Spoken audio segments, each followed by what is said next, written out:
how to enable Find My Device on your Android phone. First thing you want to do is open your settings.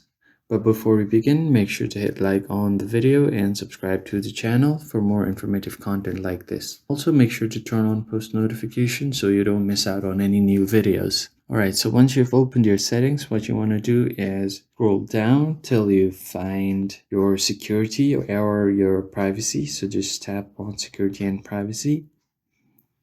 And here you will see an option for lost device protection or something similar to this if you have a different device, and just tap on it. You will have to give your account's password first, and once you do that, just turn this on. I have already toggled it on, so you just turn it on and it will ask you for your password. Just verify using your password or biometrics and it will be turned on or off. Then you can also choose send the last location or offline finding.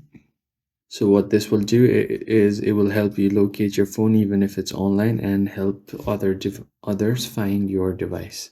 And that's how you can turn Find My Device on Android. I hope you found the video helpful. I'll see you guys on the next video. Thank you for watching.